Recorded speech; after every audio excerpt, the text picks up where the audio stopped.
Natapos ang ating last chapter sa Kaiju number 8, kung saan pinagtulungan ni Hibino Kafka at Ashiro Mina ang Kaiju number 9, ngunit ang kanilang pinagsanib na puwersa ay hindi pa din sapat upang matalo ito, at ito ang naging dahilan upang gamitin na ni Hibino Kafka ang kanyang huling alas, kung saan gagamitin niya ang lakas ng halimaw na nasa kanyang loob ng katawan.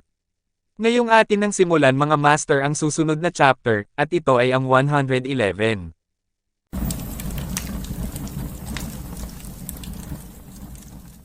Nagsimula ang chapter, kung saan gulat na gulat ang mga Defense Force troop members, sa nangyayari sa Kaiju number 8. Napagtanto naman ng Commander Deputy, na ang nangyayari sa Kaiju number 8, ay katulad ng nangyari noong kaharap niya ang namayapang Isao Shinomiya. Ipinakita ang nakaraan ni Hibino Kafka, kung saan kinausap niya si Captain Gennaro Umi, upang tulungan siya sa kanyang sikretong training. Ang nais ni Hibino Kafka, ay ang maasa ang kanyang abilidad na kontrolin ang kapangyarihan ng Kaiju number 8, noong nag-berserk mode ito, nang makaharap niya si Commander Deputy, Isao Shinomiya. Maaari niya daw itong maging huling alas, kung sakaling hindi magiging sapat ang kanilang kakayahang matalo ang Kaiju number 9. Nagalit naman si Captain Gennaro Umi, dahil ang lakas daw ng loob ni Hibino Kafka na may mababang ranggo lang, na humingi ng pabor sa katulad niyang isang kapitan ng first unit, at kung makaasta daw ito, ay akala mo kung sino siya. Humingi naman ng tawad si Hibino Kafka, na wala siya sa lugar para gawin ito, ngunit si Captain Gennaro Umi lamang daw ang kanyang malalapitan, at mapagkakatiwalaan tungkol dito. Naging seryoso bigla ang mukha ng kapitan, at sumang-ayon na siya sa nais na mangyari ni Kafka. Dagdag pa nito, na may gusto din siyang subukang gawin sa isang labanan, kaya ihanda daw ni Hibino Kafka ang kanyang sarili, at maaari ding hindi na daw siya makabalik sa pagiging tao. Ibinalik na ang scene sa kasalukuyan, at habang sinusubukang mag-berserk mode ni Hibino Kafka, naalala niya ang sinabi sa kanya ni Vice Captain Hoshina, na labanan niya ang kanyang kakayahan para sa kanyang hinaharap. Ang ibig sabihin ni Vice Captain Hoshina, ay ang kapangyarihan ni Kafka, dahil may insidente na nangyari sa kanya, noong ginamit niya ang kanyang kakayahan ng matagal, at nung bumalik na ito sa pagiging tao, ay may isang maliit na parte ng kanyang katawan ang nanatiling halimaw. Sinambit ng ating bida, na kung maaari lang sana na hindi humantong sa ganitong sitwasyon. Ipinakita si Captain Ashiro Mina, ito ay nangangamba sa ipinapakita ng Kaiju number 8, at gusto nito na itigil niya ang kanyang ginagawa. Ikinagulat naman ng Kaiju number 9, ang kanyang nararamdamang lakas na nagmumula sa ating bida, at parang hindi niya ito inaasahan. Tinawag ng Kaiju number 8 si Captain Ashiro Mina, upang sabihan siya, na may 1 minuto siyang makontrol ang berserk mode na abilidad ng halimaw na nasa kanyang loob, at nais niyang magbigay suporta ito sa kanya, dahil may maikli lang silang oras. Napagtanto na naiinis si Captain Ashiro Mina, na hindi na niya magagawang pigilan pa ang kanyang kababata, na si Hibino Kafka, sa kanyang gagawing paggamit sa tunay na kakayahan ng Kaiju number 8, at ang tanging magagawa na lang daw niya, ay umasa sa kanyang determinasyon. Nagsimula nang gumalaw ang Kaiju number 8, at mabilis na nagtungo ito sa harapan ng Kaiju number 9. Nagpakawala ito ng isang malakas na suntok gamit ang kanyang kaliwang kamay, na diplansahan naman ito ng Kaiju number 9, ngunit dahil sa lakas ng impact, ay lumikha ito ng malakas na pagsabog, na naging dahilan upang masugitan ang halimaw sa kanyang ginamit na kamay. Nagbato ulit ng isang suntok ang Kaiju number 8 gamit ang kanyang kanang kamay, na nagawa na mampigilang muli ng Kaiju number 9, ngunit nagdulot muli ito ng isang malakas na pagsabog, na naging dahilan upang bumaon ang kalaban sa sahig. Hindi tumitigil ang Kaiju number 8 sa pag-atake, nag-ipon ito ng enerhiya sa kanyang bibig, at ibinato ito sa nakahandusay na Kaiju number 9.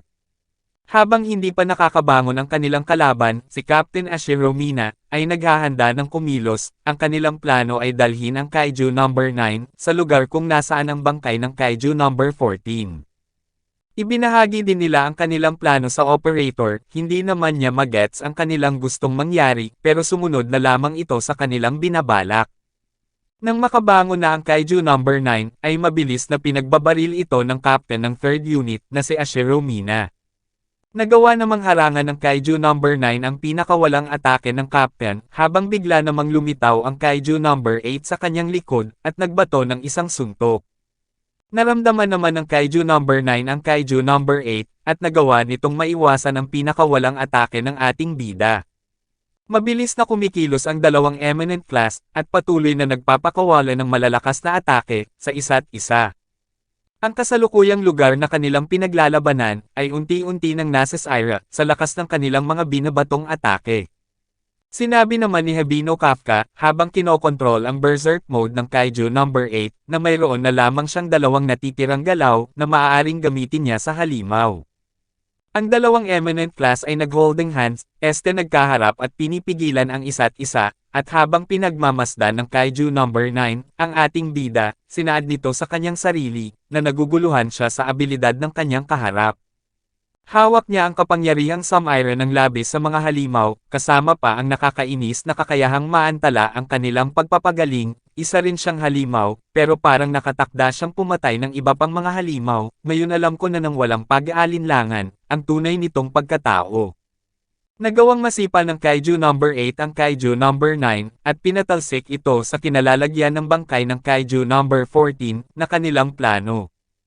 Ibinahagi naman ng operator na nagtagumpay na ang Kaiju number 8 na dalhin ang kanilang kalaban sa lugar, habang sinambit ng Kaiju number 8, na 40 seconds na ang nakakalipas noong sinimulan niyang ilabas ang kanyang kapangyarihan, at ang lahat daw ng kanyang binabalak ay nasa magandang sitwasyon. Ipinakita ang Kaiju number 9 na nasa tabi ng bangkay ng Kaiju number 14 na ikinagulat ng halimaw. Bigla namang lumitaw ang ating bida sa kanyang harapan, at nagpakawala ito ng isang move na itinawag niyang Alternative Fifth Form, Neo Whirlwind. Sinbukang pigilan ito ng Kaiju number 9, ngunit ang kanyang mga kamay ay naputol, habang sumigaw ang Kaiju number 8 upang tawagin si Captain Ashiro Mina. Ang captain ng 3rd unit ay dala-dala ang malaking baril na ginamit niya upang pulbasan ang Kaiju number 14, at inihanda ito upang maglunsad ng isang pag-atake patungo sa kanilang kalaban na si Kaiju number 9. Ang dahilan pala kung bakit nila dinala ito dito ay upang masamantala nila na magamit ni Captain Ashiro Mina ang kanyang signature weapon. Dito na natatapos ang Kaiju number 8, Chapter 111.